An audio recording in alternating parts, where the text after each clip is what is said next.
Welcome to the REI Rookies Podcast, the Real Estate Investing Rookies Podcast, episode number 57, where we invite you to join us on our journey towards financial freedom using the power of real estate. I'm Jack Haas, and Josh Koth is still standing in line somewhere waiting for his free comic books on Comic Book Day. Here at the REI Rookies, we believe in a couple key principles. One, the best way to retain information is by teaching it to others. Number two, a rising tide lifts all boats. We're not competitors, we're a community. So let's get into some real estate investing. This week, I had a special time talking to Joey Torkildson from Keller Williams. And we spent some time together talking about mindset and the importance of taking some massive action. So we're going to jump into that episode, and as always, we ask you to please subscribe, like, and share this episode because I really think that there's some valuable information here. So let's get over to it, and we'll see you next time.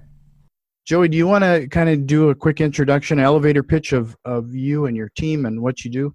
Absolutely. Yeah, no, I really appreciate you having me on the show, man. I think it's going to be fun. And like I was saying, even on the pre-show stuff, you're catching me at a great time because we got a lot of stuff going on right now. And so I am actually, I'm here in the Twin Cities area, Minneapolis, St. Paul, and I have a team of 8 real estate professionals, soon to be team of 12, which is great. But it's also just, as it gets bigger, right? They say more money, more problems, right? There's just a lot going on. Right. I also have a podcast with another friend of mine, Jason Harmon, called The Grind.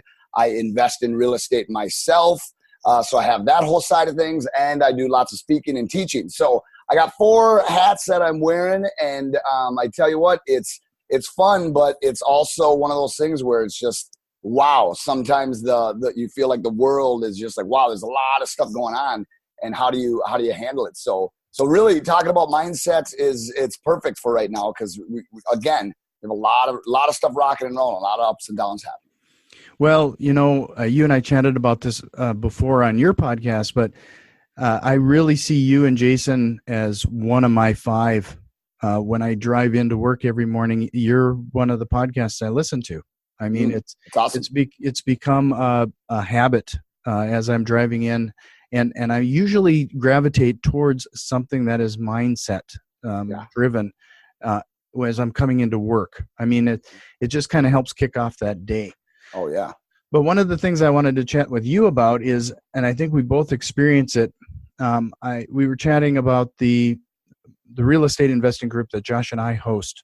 And we find it's kind of a habitual situation where we have the same people that come every month, and they're always looking for the next deal, or they're always looking for it's analysis paralysis, right? They're not actually taking any action. And I'm trying to get an understanding of what it's going to take, or what's finally going to sink in to get them over that hump and make them to finally take some sort of action. Yep. Well, and it's all, isn't it all, you probably run into this a lot, and it's all fear-based, right? I mean, a lot of it is when you say that analysis paralysis, it's really fear-based because, what are they doing, right? They're playing the what if game. I mean, I feel like I play the what if game daily. Like, what if this doesn't happen? What if this? What if this? What if this? And then you go down that downward spiral of, you're paralyzed. You're like, you could almost imagine if you run into a bear in the woods, right? I mean, it's that fight or flight of like but a lot of times you're completely frozen and you can't do anything. Right. And I think a lot of times with people in that case, in that scenario, because I've run into those people where you're just like, would you quit talking about it already? You know what I mean? Right. I've tried to even look back at what caused me to take some action. And when you think about, when I look back, I just hit myself in you just do the gobsmack. You just can't believe that if I did then what I know now, it would be a completely different world. Yeah. But in my situation, that we had Josh and I were on a team at a large corporate environment, and the entire 26 team was really let go. And then you start to, and then that was what spurred it. Like we were talking about it up until that point for a good year, but it was that big action that impacted 26 of my friends in such a severe way that you start to question whether your corporate job is really that secure. Yeah. Oh yeah. And then that's what got me to make the jump. But what I think is a shame is that it took that type of big event for me to take that type of action. Yes. Yes. You know, it's interesting because sometimes the best things happen from times of extreme struggle, right? I mean, look at, you're laid off. Or, I got into real estate because I came home from a military deployment. I was unemployed. I had a business before then that went under because I was deployed. I literally started a remodeling business back in about 2007. And I hit the 2-year mark, right? And for any business, the 2-3 year mark is kind of like, you made it, you survived. Right. And then I got deployed. So business goes under, like, that's it. Business is over. Like, it's done. I laid all the guys off that I would see ya. Came home completely unemployed. Like, holy shit. Like, now what am I going to do? And next thing you know, so times of struggle, you make these decisions. So I either think sometimes massive struggle will lead you to take some kind of leap of faith, right? Or I look at when I bought, so I own 3 investment properties, and I look at when I bought my second one, it had been a long time since I bought my first one. And my wife and I were talking about it. We've been talking about, we got to get an investment. And finally, the way that I honestly, it's hilarious how I got my second one. I was just sick and tired of talking about it, Jack. Yeah. I don't even know if honestly, I got up the way that it happened. It's actually hilarious. I got up one morning. I get up really early, and I was like, you know what? I'm so sick of this. I can't even take it. I went on the MLS.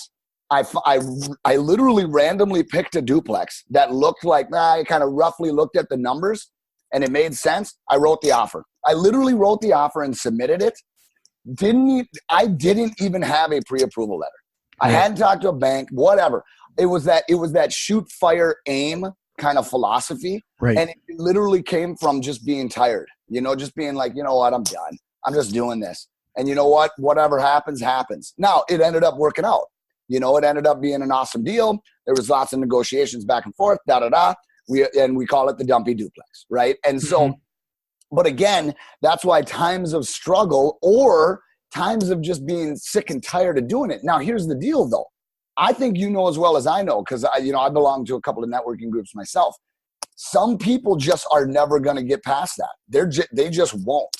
And I don't necessarily know because think about it. It's really, really, really hard to inspire and motivate unmotivated people, right? Right. Like, I almost think it's mission impossible.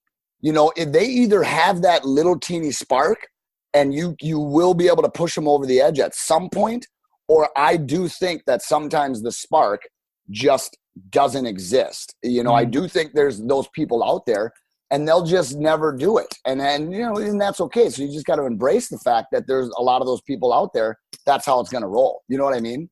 Right. That's a good point.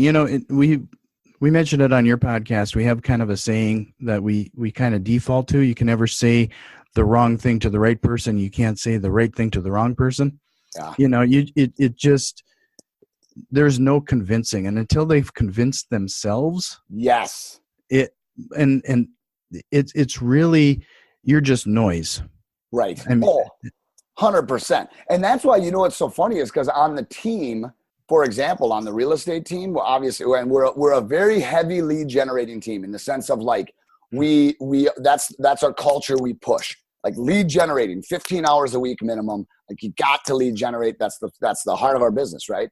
And so here's the thing though, right? You can pull someone along and you can try to pull. I think it's just, I'm pulling this person. Come with me. Come on. Or you can go, here's the deal. I'm running down the hallway. And the people I want to end up partnering with are the people that, instead of me stopping at each office, if you can think of this analogy, I'm running down the hallway of an office, and instead of me stopping at each office and being like, hey, what are you doing? Come with me. Come with me. Instead of doing that, I want to run, and I want people to be like, hey, where are you going? I want to go there. You know, like, and then what ends up happening is then you're like a pack of horses, right? Or a pack of wolves, where now you're all running together. And so the thing is that sometimes you just have to dive in, bring people on, and they're either going to self-discover. It's the same thing with investment property. It's no different than with investment property or commission-only sales or anything risky. Starting a business, you bring a bunch of people on, and they will either self-discover, like they're either going to ignite their own spark and run with you, or they're just going to be left behind. I mean, that's just the way it is. I mean, it sounds kind of harsh, right. But I've learned that you can't motivate the unmotivated, right? That's a choice. That's their choice. And so, but then here's the funny thing is the people that are on the in-between.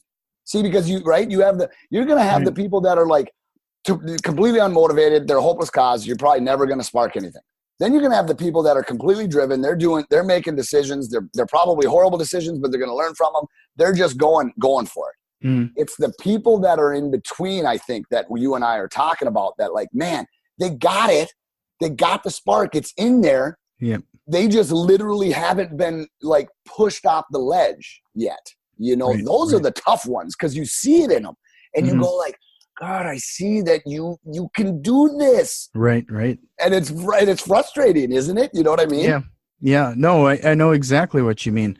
And what I also think is interesting on my side is that when I think you kind of say, I find myself being fairly repetitive, saying a lot of the same stuff month after month or on the podcast on a weekly basis. But I'm absolutely convinced that the way you're saying it, there's if I tweak it in some way each different time, maybe that is enough to fan that flame you're talking about, that spark. Maybe it's just they get it, but it isn't enough for them to take that action I'm talking about. Well, you know, and there's been moments even in my career in life that all it took was somebody saying one sentence. You know, when we talk about perspective on the perspective show, you and I were talking about it pre-show. Sometimes my wife will just say like she'll say like one sentence. Right. And it's the most elementary sentence. It might not even be this like crazy awesome quote. It's just like a blah, blah, blah. And you go like, yes, something happened in the mind where you're just like, oh my gosh, like there it is. I had blinders on, and then all of a sudden somebody says one thing and you're like, that's it. Duh. You know, so that's where that perspective really comes in. So what you're doing I think is a great thing. I mean, dude, Jim Rohn and Zig Ziglar, you know what's so funny is I think it was Jim Rohn, which was big, you know, on the motivational speaking and whatever. He gave the same speech for like 30 years. Like, I mean, you know, he actually came out and said that. Like, I literally gave the exact same speech for 30 years straight. Yeah, maybe little nuances and little tweaks here, but there was nothing different. It was still the same message. Right? I mean, like in the investing world, what you're talking about, guess what? It's still the same message. You just have to write a bunch of offers. Right? I mean, right. Just write an offer. Just write a stinking offer, and it's almost like it breaks the seal. Like, you just got to do it. Whether it gets rejected, accepted, or laughed at, it doesn't even matter. Just write it. It's almost like the action of doing it. Right. Is enough sometimes to just be like, you know what? I can do this. You know, and then next thing you know, they're buying their second, and then they're buying their third because they're realizing, okay, I can do this. You know, it's giving people the confidence somehow to realize, like, I can do this. You know, and I also find that it's really cool that once you are open up to the possibilities that there's something there and I need to take some action on it. You know, I always go to Rich Dad Poor Dad. That's one of the books that kind of got the ball rolling. And one of the first books that I read back to back. I read it once and I was like, oh, wait a second here. And I went back and read it a second time again. And I've had since then 2 other books that I did the same thing too. But up until that point, when you're open to those ideas and you finally decide that there's something there and you're going to take action, everything else starts to come into focus. And big time. You start hearing, you said your wife said one sentence and it was like so elementary, and why didn't I think of that? You become open to those.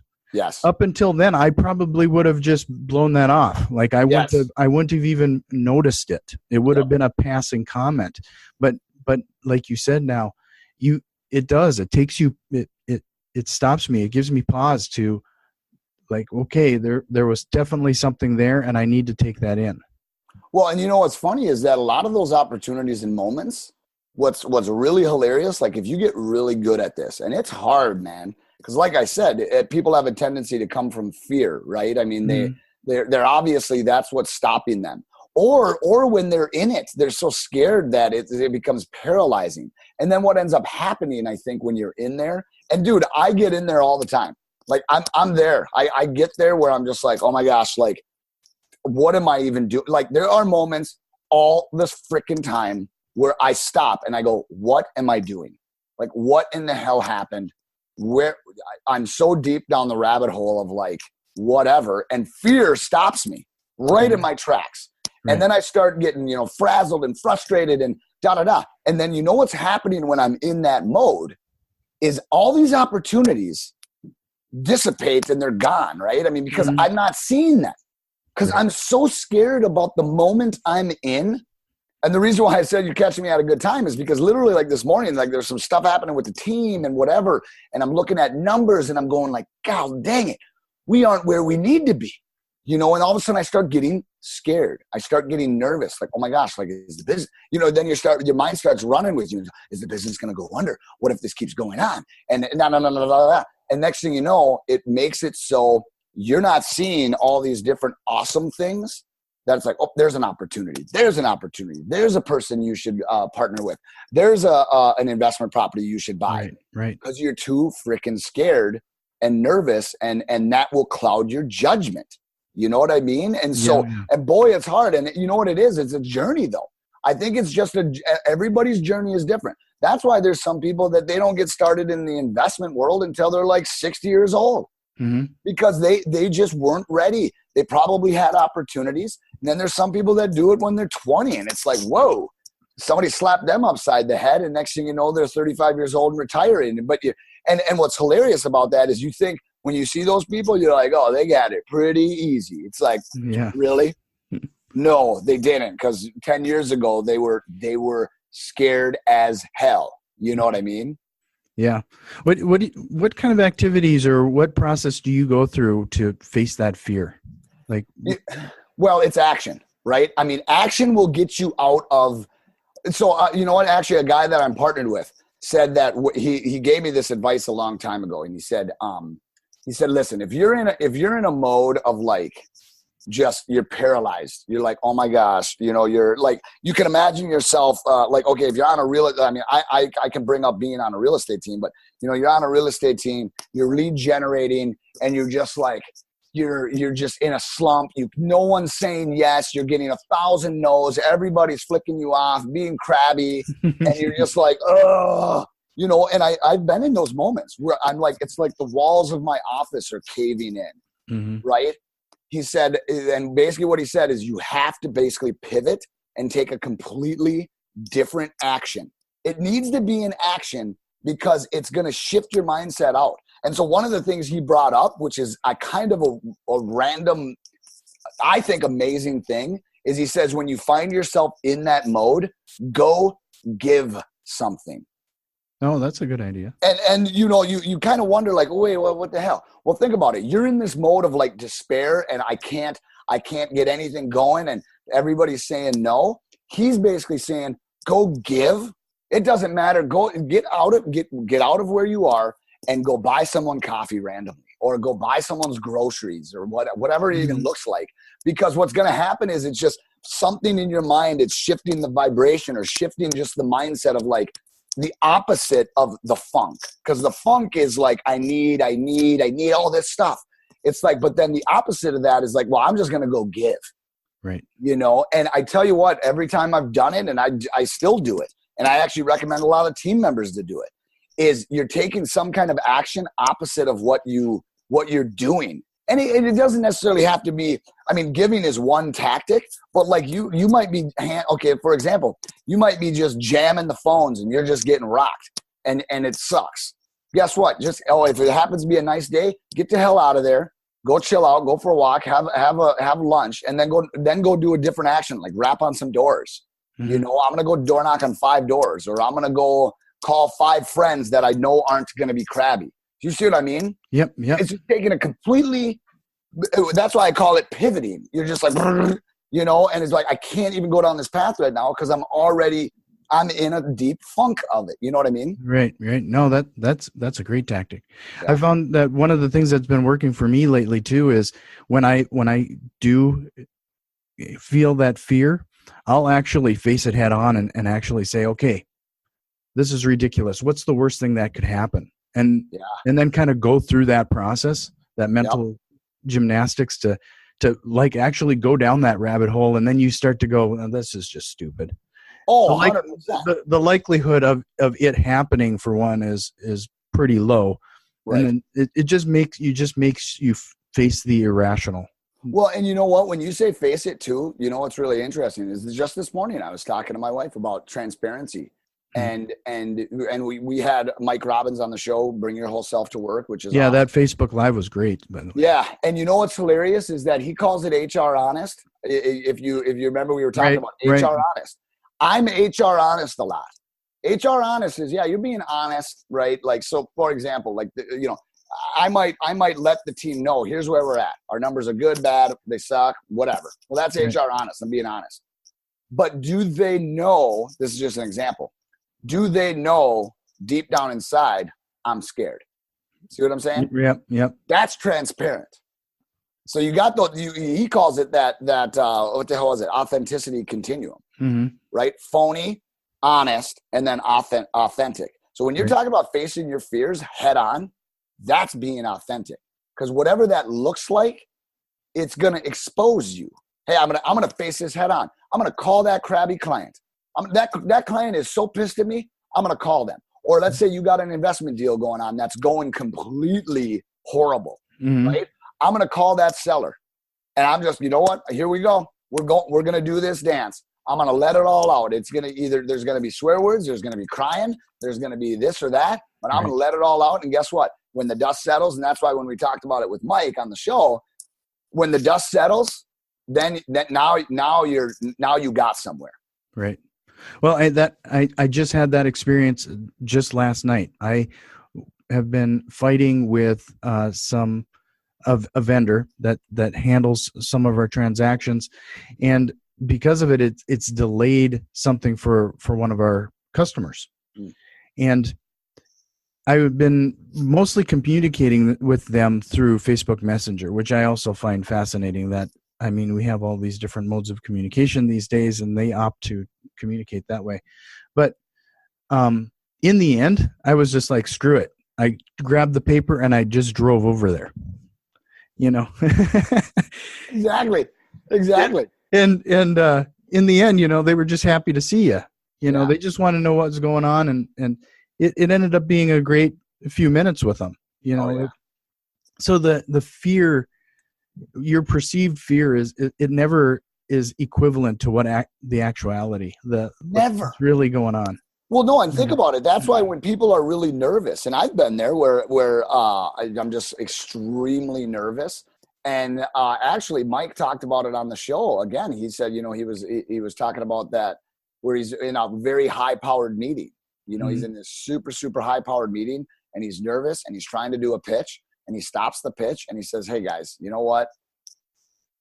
Screw it. Can I just be completely real with you? Just him saying that sentence brought the wall down. Like, listen, I'm feeling nervous. I'm feeling like I'm screwing this up. Can I just be completely real with you? And they're like, yes. And you're like, please, like, we know you're nervous. We know you're screwing this up. Or you know what I mean? Yeah, right. Is that no different, right? Than interacting with when you're doing real estate deals. I mean, holy smokes. It's like, it'd be no different than me trying to have a conversation with a seller, for example, if I'm representing a seller, trying to get them to drop their price.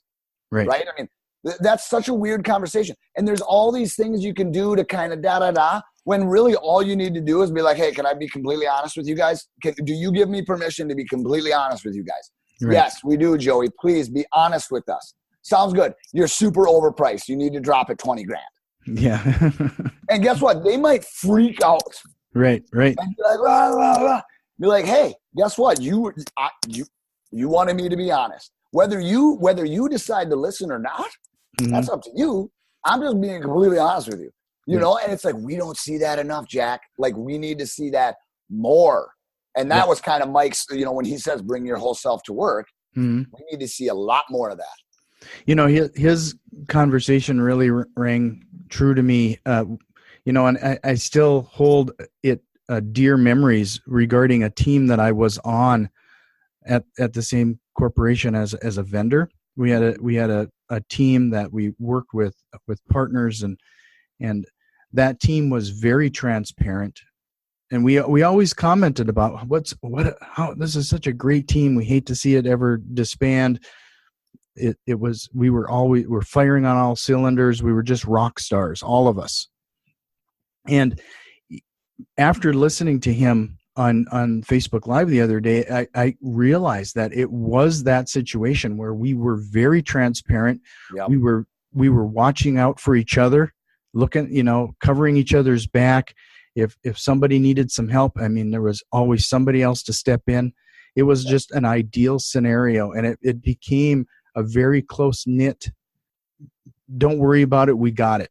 Yeah, and that's that transparency, man. I mean, and I think groups of people, whether it's a team at work or whether it's a group of people investing, obviously that happens a lot. I mean, how else are you going to buy a $2 million apartment building, right?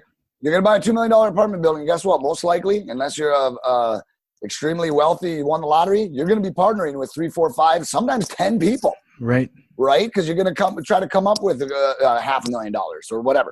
Right? So it's like, guess what? Don't be holding anything back.